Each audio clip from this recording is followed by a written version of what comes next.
Bom dia, senhores. Eu queria continuar batendo um papo muito parecido com o que a gente conversou nos últimos dois vídeos, que antes a gente estava falando da teoria da evolução enquanto uma teoria, né, se ela é uma teoria ou não.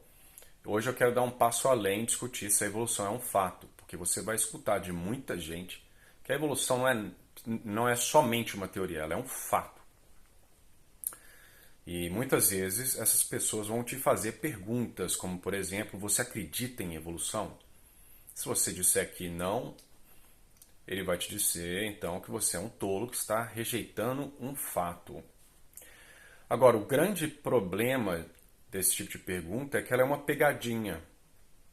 Não estou dizendo que necessariamente o indivíduo que pergunta está ciente do problema, mas ele acaba gerando essa pegadinha, querendo ou não.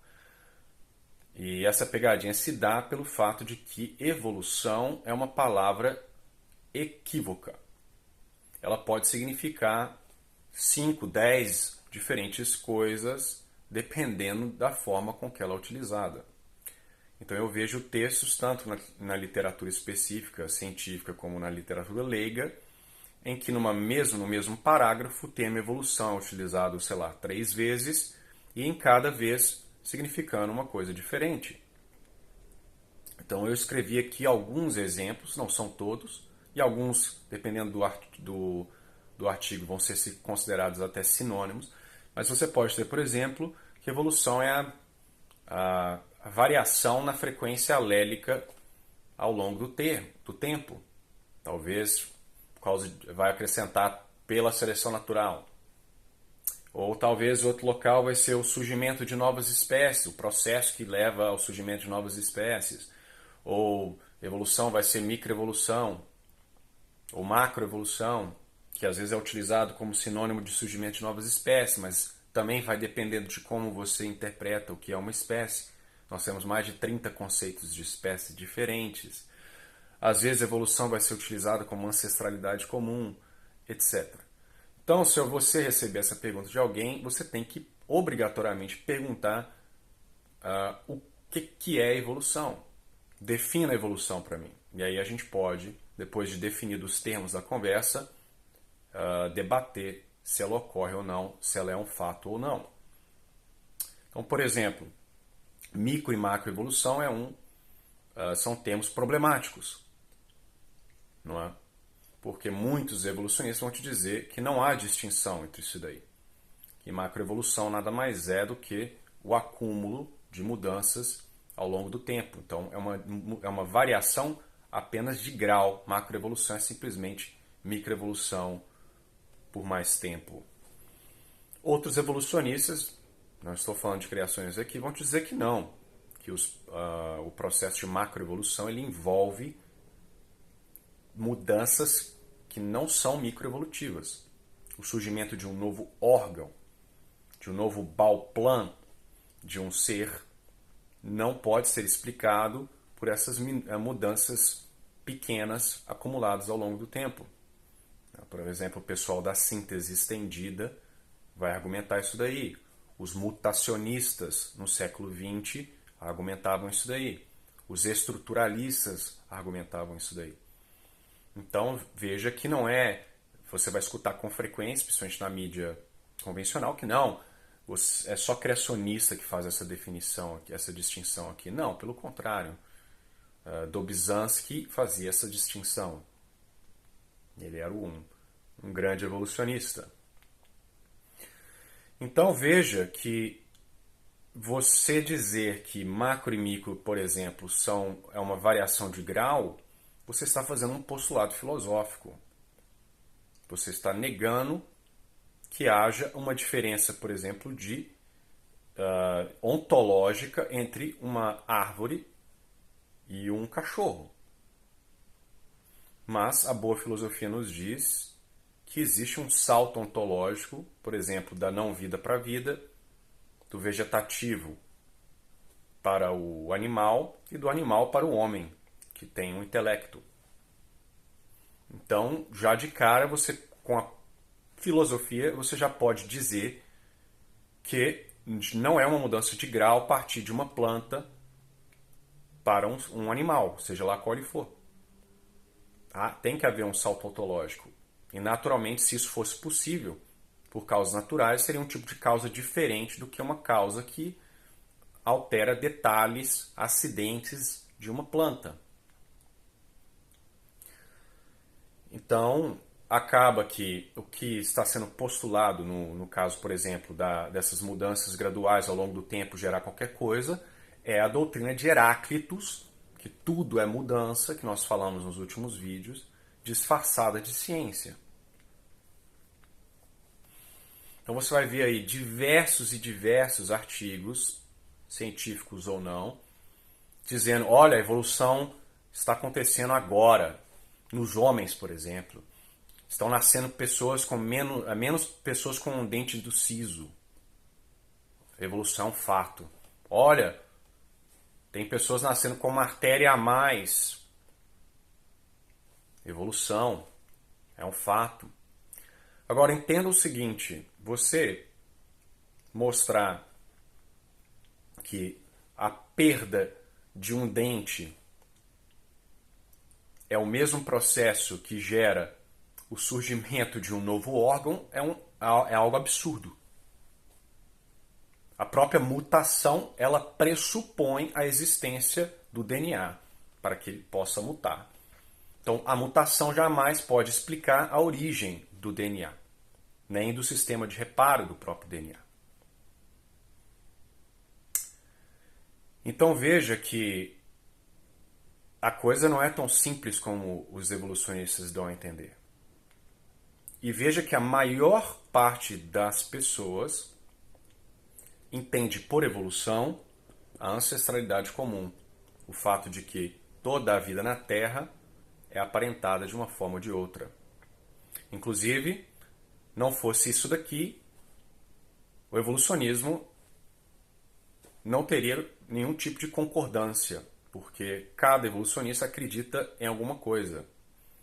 Alguns acham que o mecanismo tal é mais importante, outros acham que o mecanismo tal, por exemplo, mutação faz muito pouco, outro acha que a seleção natural é o mecanismo mais importante, outro diz que não, seleção natural é uma tautologia, o que importa mesmo é a forma, não a forma escolástica, mas a forma, né, puramente ali dos estruturalistas, etc, etc. Não há consenso em qual mecanismo, como se dá, mas eles estão unidos pela ancestralidade comum.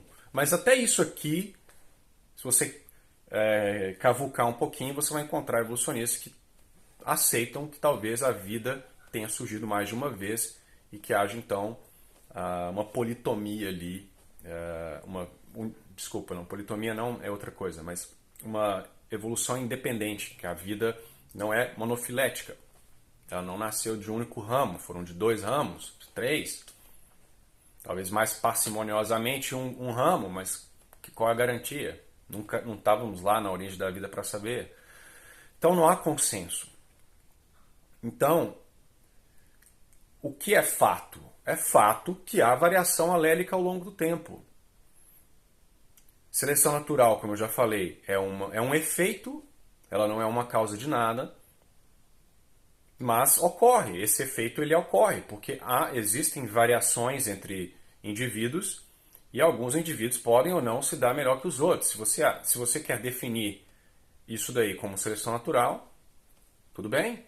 Isso simplesmente vai mudar a média de um fenótipo ao longo do tempo. Você tem uma distribuição, por exemplo, normal de tamanho de chifre. Se os animais com chifre maior estão ganhando a maioria das fêmeas e aquela característica é herdável, então ao longo do tempo você vai ver a média do tamanho de chifre se tornando um pouco maior, porque os indivíduos com chifre maior estão se reproduzindo com mais frequência. Se isso é seleção natural, ótimo, então ocorre. Só que isso é trivial. Se a média vai para cá ou para lá, etc., não nos interessa.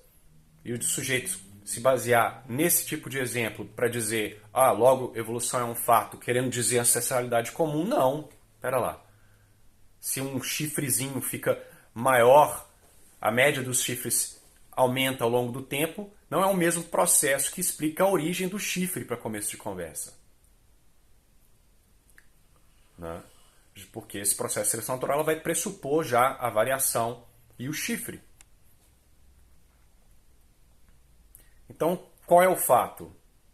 Qual é o fato que deve me surpreender? Você vai me dizer que essa variação de média é suficiente para me convencer que uma baleia veio de um animal terrestre que parecia com um cachorro e aí ao tempo ela foi se transformando através das gerações e sei lá quantos milhares de ancestrais até gerar uma baleia 30 vezes maior do que aquele cachorro, com uma fisiologia completamente diferente, com um comportamento completamente diferente. Né? Não, você não pode fazer essa extrapolação. E como eu disse nos vídeos anteriores, esses aspectos da teoria que eles dizem dar suporte à ancestralidade comum são circulares. O fóssil jamais vai provar a ancestralidade comum. Você tem que pressupor a ancestralidade comum. O mais que o fóssil vai te fazer, se você quiser interpretar de uma forma X ou Y, é ele estar, se conformar com a sua teoria ou não. Mas ele não é uma prova, ele não é uma demonstração. Então, se o evolucionista ele quer te convencer, ele tem que mostrar empiricamente, com experimentos, que as causas que ele diz gerarem um novo ser, uma nova espécie, não uma espécie biológica, mas uma espécie metafísica, ela pode ser demonstrada no laboratório, ainda que ele não precise mostrar o transformismo de forma total, porque ele vai sempre jogar o problema para o tempo. Não temos tempo hábil o suficiente. Mas não, mas até vendo se você conseguir demonstrar algo, como por exemplo o surgimento de um novo órgão no laboratório, você já fez chegou bem próximo de provar. É uma forte evidência, então, de que o processo evolutivo é capaz de gerar novos bioplanos, novos órgãos, etc. Né? Portanto, a ideia da ancestralidade comum ela fica muito mais plausível. Mas os exemplos são os mesmos. Pergunte a um evolucionista quais são as provas da evolução, ele vai te dar exatamente as mesmas. Toda a vida na Terra, as milhões de espécies, todas evoluíram pelo mesmo processo de acordo com eles, e eles sempre dão o mesmo exemplo. Antibiótico, aí os exemplos fósseis lá vão te falar sempre baleia, ouvido de mamífero, casco de cavalo, etc. Archaeopteryx. Pronto. Agora, você mostrar empiricamente uma resistência a antibiótico, você tem que compreender, senhores que estão ouvindo, o que é a causa. Não é simplesmente, surgiu uma resistência a antibiótico ao longo do tempo que não tinha. Logo é uma coisa nova. Não, você tem que entender qual foi a mudança, qual é a causa, o que permite essa bactéria se tornar resistente ao antibiótico. Porque pode ser que haja uma perda de algo e essa perda gere a resistência. Essa bactéria pode perder um gene que afeta, sei lá, a parede celular e que acaba indiretamente impedindo o antibiótico de entrar pela parede celular e ela sobrevive. Isso continua sendo uma perda, mas que é menos pior do que morrer para um antibiótico. Isso é evolução? Não. Se é alguma coisa, é uma devolução. É algo acidental, é uma perda, uma privação que circunstancialmente ajuda a bactéria. Mas se você tirar um antibiótico, ela é objetivamente pior do que uma bactéria normal. Aqueles experimentos lá de 60 anos nos Estados Unidos, com Lenski lá, mostram isso. As bactérias supostamente evoluíram, comer uma coisa que ela não conseguia comer antes. Você vai ver, não, ela já conseguia comer aquilo dali. O que acontece é que um gene é desligado e agora ele fica ligado o tempo inteiro, ela consegue comer uma comida subótima que antes ela não conseguia comer antes com a mesma frequência. Só que ela perde algo para isso. Na hora que você tira, volta para a situação original da bactéria, essa bactéria mutada, ela se dá pior do que a bactéria normal. E você extrapolar que um mecanismo que quebra gene é um mecanismo que criou o gene, isso é um absurdo, isso é uma contradição. Então é fato que existem variações ao longo do tempo. É fato que mutação pode fazer uma coisa ou outra. Pode quebrar alguma coisa e gerar uma vantagem circunstancial. eu não chamaria isso de evolução, e que a vasta maioria, isso nós falaremos em outra aula, a vasta maioria das mudanças que ocorrem, as adaptações que ocorrem, as radiações adaptativas rápidas que ocorrem muitas vezes com rapidez mesmo, por exemplo, os ciclídeos na África, que é o exemplo clássico, não se dá por seleção natural e mutação. Se dá por plasticidade fenotípica, algo inerente daquela espécie que se manifesta de acordo com as circunstâncias externas. Algo totalmente não darwinista e que está sendo mostrado cada vez mais ser uma causa da mudança. Nós vamos discutir plasticidade em um outro contexto. Então, quando o sujeito te perguntar, você acredita em evolução, pergunte qual é evolução? O que você quer dizer por evolução? Se você está dizendo variação de frequência alélica, acredito. Está dizendo microevolução, que pode ocorrer uma quebra aqui e acolá, e ela pode ser circunstancial ou não. Um urso que era colorido, aí ele perde a capacidade de capturar a melanina e levar para o pelo, e aí fica menos marrom ou branco, e por sorte aquilo dali o ajuda de alguma forma. Tudo bem, eu aceito, existe.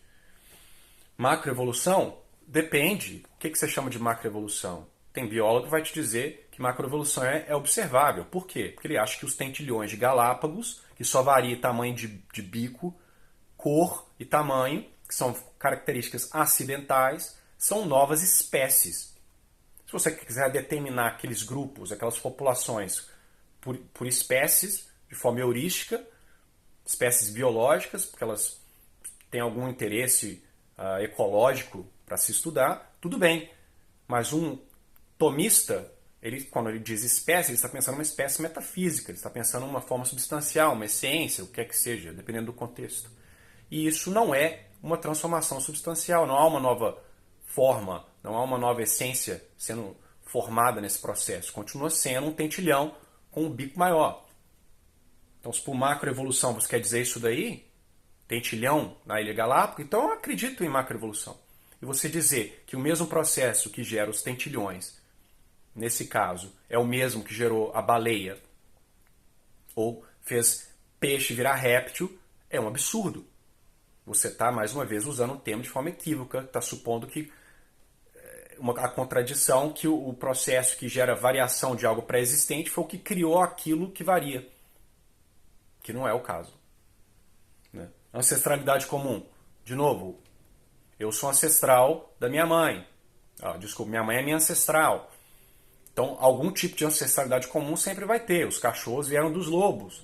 Mas cachorro e lobo têm a mesma essência. É o mesmo bicho, a mesma espécie. Então, ancestralidade comum quer dizer o quê? Bactéria até homem, Luca, né, o primeiro ancestral e tudo que existe, aí a coisa já mudou. Aí eu vou dizer não. Entendem o problema? Então esse vídeo é mais para dar esse aviso aos senhores. Que os evolucionistas são muito espertinhos. E como eu disse, nem sempre é de forma deliberada, às vezes é assim, é para pegar trouxa, mas às vezes eles mesmos não percebem. Eles têm essa ideia da ancestralidade comum na cabeça, acha que é um fato, porque lembra que eu falei nos últimos vídeos, é um axioma, é um princípio, é uma crença, ele já parte daquele pressuposto, que é um fato, e o resto é detalhe.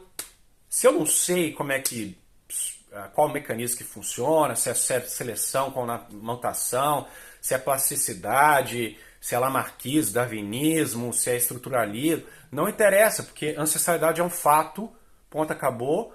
A gente só está discutindo os detalhes. Estamos discutindo há 150 anos e não saímos do lugar. Mas o fato da evolução não mudou. Não mudou porque, como já discutimos, é um axioma. E todo o castelo de cartas depende desse axioma. Você tira esse axioma, a coisa toda desaba. Então é isso que eu queria falar para os senhores. Fiquem espertos, não caiam nessa pegadinha.